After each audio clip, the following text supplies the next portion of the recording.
ನಮಸ್ಕಾರ. ಇತ್ತೀಚೆಗೆ ಕರ್ನಾಟಕ ಸರ್ಕಾರದಿಂದ ಒಂದು ದೊಡ್ಡ ಸುದ್ದಿ ಬಂದಿದೆ. ಅದೇನಂದ್ರೆ ರಾಜ್ಯದಾದ್ಯಂತ ಸಾವಿರಾರು ಹೊಸ ಸರ್ಕಾರಿ ಹುದ್ದೆಗಳಿಗೆ ಗ್ರೀನ್ ಸಿಗ್ನಲ್ ಸಿಕ್ಕಿದೆ. ಹಾಗಿದ್ರೆ ಯಾವ್ಯಾವ ಇಲಾಖೆಗೆ ಈ ಬಂಪರ್ ಲಾಭ ಸಿಕ್ಕಿದೆ? ಬನ್ನಿ, ಈ ನಂಬರ್ಗಳ ಹಿಂದಿನ ಕಥೆಯೇನು ಅಂತ ಪೂರ್ತಿಯಾಗಿ ನೋಡೋಣ. ಮೊದಲಿಗೆ ಆ ದೊಡ್ಡ ಸಂಖ್ಯೆಯನ್ನೇ ನೋಡೋಣ. 24,300. ಹೌದು, ನೀವು ಕೇಳಿದ್ದು ಸರಿ. ಇಷ್ಟು ದೊಡ್ಡ ಸಂಖ್ಯೆಯ ಹೊಸ ಹುದ್ದೆಗಳು ನಮ್ಮ ರಾಜ್ಯದ ಆಡಳಿತ ವ್ಯವಸ್ಥೆಗೆ ಸೇರಲಿವೆ. ಇದು ಖಂಡಿತವಾಗಿಯೂ ಒಂದು ಸಣ್ಣ ಮಾತಲ್ಲ ಅಲ್ವಾ?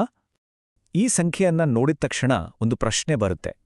ಇತ್ತೀಚಿನ ವರ್ಷಗಳಲ್ಲಿ ಒಂದೇ ಬಾರಿಗೆ ಸರ್ಕಾರ ಇಷ್ಟೊಂದು ದೊಡ್ಡ ನೇಮಕಾತಿಗೆ ಓಕೆ ಅಂದಿರೋದು ಇದೇನಾ?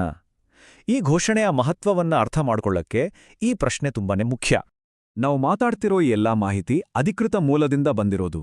ಇಲ್ಲಿ ನೀವು ನೋಡ್ತಾ ಇರೋದೇ ಕರ್ನಾಟಕದ ಆರ್ಥಿಕ ಇಲಾಖೆ ಬಿಡುಗಡೆ ಮಾಡಿರೋ ಅಫಿಷಿಯಲ್ ಲಿಸ್ಟ್. ಸೊ ನಮ್ಮ ವಿಶ್ಲೇಷಣೆ ಸಂಪೂರ್ಣವಾಗಿ ಇದನ್ನೇ ಆಧರಿಸಿದೆ. ಸರಿ, ಈಗ ಈ 24,300 ಹುದ್ದೆಗಳನ್ನ ಹೇಗೆಲ್ಲ ವಿಂಗಡಿಸಿದ್ದಾರೆ ಅಂತ ನೋಡೋಣ.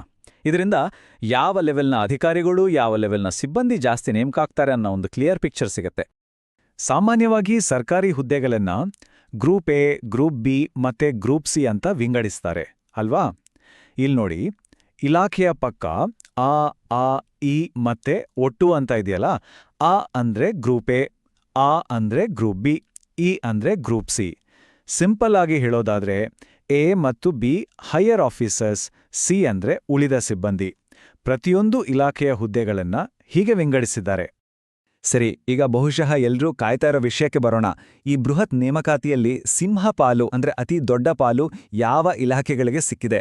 ಇದು ಸರ್ಕಾರದ ಪ್ರಿಯಾರಿಟಿ ಏನು ಅನ್ನೋದನ್ನ ಸ್ಪಷ್ಟವಾಗಿ ತೋರಿಸುತ್ತೆ. ಈ ಬಾರ್ ಚಾರ್ಟ್ ನೋಡಿ, ಒಂದೇ ನೋಟಕ್ಕೆ ಎಲ್ಲವೂ ಕ್ಲಿಯರ್ ಆಗಿಬಿಡುತ್ತೆ. ಗೃಹ ಇಲಾಖೆ ಟಾಪ್ನಲ್ಲಿದೆ.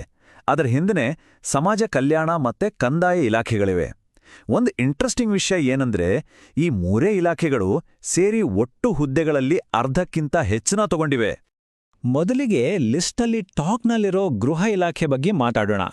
ರಾಜ್ಯದ ಕಾನೂನು ಸುವ್ಯವಸ್ಥೆ ನೋಡ್ಕೊಳ್ಳೋದು ಈ ಇಲಾಖೆಯ ಜವಾಬ್ದಾರಿ. ಅದಕ್ಕೆ ಇರಬೇಕು ಅತಿ ದೊಡ್ಡ ಪಾಲು ಇಲ್ಲಿಗೇ ಸಿಕ್ಕಿದೆ. 6,847. ಇದು ಗೃಹ ಇಲಾಖೆಗೆ ಮಂಜೂರಾಗಿರುವ ಒಟ್ಟು ಪೋಸ್ಟ್ಗಳ ಸಂಖ್ಯೆ. ಇದರಿಂದ ನಮ್ಮ ರಾಜ್ಯದ ಪೊಲೀಸ್ ವ್ಯವಸ್ಥೆ ಇನ್ನಷ್ಟು ಸ್ಟ್ರಾಂಗ್ ಆಗ್ಬೋದು ಅಂತ ನಿರೀಕ್ಷಿಸ್ಬೋದು. ಎರಡನೇ ಅತಿದೊಡ್ಡ ಪಾಲು ಸಮಾಜ ಕಲ್ಯಾಣ ಇಲಾಖೆಗೆ ಸಿಕ್ಕಿದೆ. ಇದು ಸಾಮಾಜಿಕ ನ್ಯಾಯ ಮತ್ತೆ ಹಿಂದುಳಿದ ಸಮುದಾಯಗಳ ಕಲ್ಯಾಣಕ್ಕೆ ಸರ್ಕಾರ ಕೊಡ್ತಾ ಇರೋ ಆದ್ಯತೆಯನ್ನ ತೋರಿಸುತ್ತೆ. 5,267 ಹುದ್ದೆಗಳು. ಈ ಹೊಸ ನೇಮಕಾತಿಯಿಂದ ವಿದ್ಯಾರ್ಥಿ ನಿಲಯಗಳು, ಸ್ಕಾಲರ್ಶಿಪ್ ಯೋಜನೆಗಳು ಇವೆಲ್ಲ ಇನ್ನೂ ಚೆನ್ನಾಗಿ ಪರಿಣಾಮಕಾರಿಯಾಗಿ ಜನರಿಗೆ ತಲುಪಬಹುದು. ಪಟ್ಟಿಯಲ್ಲಿ 3ನೇ ಸ್ಥಾನದಲ್ಲಿರೋದು ಕಂದಾಯ ಇಲಾಖೆ. ಭೂಮಿ ದಾಖಲೆಗಳಿಂದ ಹಿಡಿದು ನಾಗರಿಕ ಸೇವೆಗಳವರೆಗೂ ಈ ಇಲಾಖೆಯ ಪಾತ್ರ ತುಂಬಾನೇ ಮುಖ್ಯ. 2,400 ಹುದ್ದೆಗಳು. ಈ ಹೊಸ ನೇಮಕಾತಿಗಳು ಸರ್ಕಾರಿ ಸೇವೆಗಳು ಜನರ ಮನೆ ಬಾಗಿಲಿಗೆ ಇನ್ನಷ್ಟು ವೇಗವಾಗಿ ತಲುಪೋಕೆ ಸಹಾಯ ಮಾಡಬಹುದು. ಈ ಟಾಪ್ 3 ಇಲಾಖೆಗಳಷ್ಟೇ ಅಲ್ಲ, ಬೇರೆ ಕೆಲವು ಪ್ರಮುಖ ಇಲಾಖೆಗಳಿಗೂ ಸಾವಿರಾರು ಪೋಸ್ಟ್ಗಳು ಸಿಕ್ಕಿವೆ. ಅವು ಯಾವ್ಯಾವು ಅಂತಾನೂ ಒಂದು ರೌಂಡ್ ನೋಡೋಣ ಬನ್ನಿ.